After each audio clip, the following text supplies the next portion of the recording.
Hey guys, today we're back with another video, and today we're going to be talking about the Dayton Flyers. Let's get on to the video. So this year they started off the season 13-2, and then they have wins versus SIUE, and then they lost at Northwestern, which was a really good team, so it was not that bad. And then they won versus LSU and St. John's and took a loss in a really good Houston team, and then that was in the Charleston Classic. Then they won all of their games after that, and they beat Youngstown State, won at SMU versus Grambling State. And then their game got canceled versus UNLV at a school shooting. And all the condolences to the families who lost their loved ones. And then they won versus Troy, and after that they played at Cincinnati in the Hoops Classic, and they won. And they're one of the 3 teams that beat them. And then they blew out an Oakland team that won at Xavier, so that's a pretty good win. And then they won versus Longwood, won at Davidson, won versus UMass, and won at Duquesne in their past game. And then for their quad games, they're 3-2 in quad 1, 3-0 in quad 2, 5-0 in quad 3, and 1-0 in quad 4. So in the non-con schedule, they played some really good teams, and they showed that they could beat them.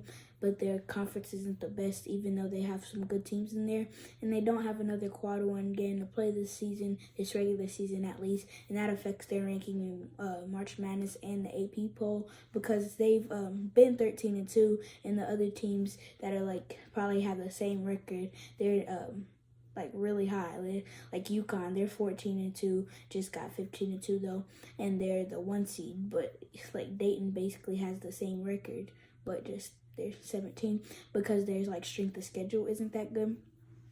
And then for their best players, Deron Holmes, in my opinion, he's been the best player for Dayton, and the stats back that up, and he's been averaging 18.7 points, 7.3 rebounds, and 2.1 blocks a game. And he's also been shooting 44.4% from the 3 on almost 2.5 attempts a game. So he can definitely shoot it. He just needs to be confident and let it fly like the mascot says.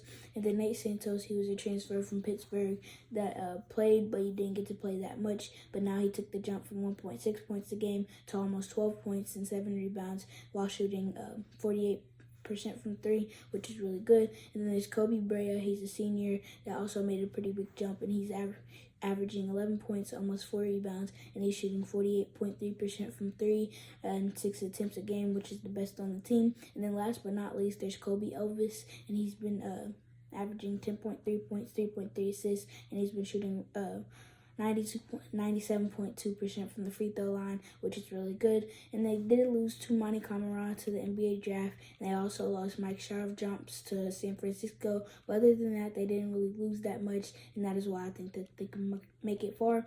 And then for the stats, they're 225th in scoring, which is 73.4, which is not good if you want them to continue playing really good. But their defense is what helps them out, in their 32nd and only allow 64.5 points a game. They're also 245 in rebounding, which is also really bad, and they definitely need to work on that. And finally, they're 88th in assists with 15.1 a game. This wasn't usually one of the stats that I go over, but Dayton can really shoot, and they're 5th in the country with 3-point percentage, and it makes sense.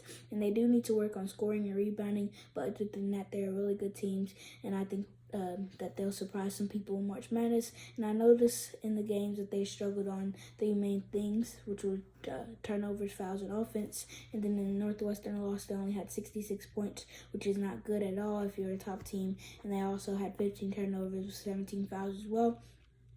And they also struggled with offense in the Houston game, which is expected because, in my opinion, Houston has the best defense in the league. And they also shot 4 for 18 from 3 that game, and that was another reason that they struggled.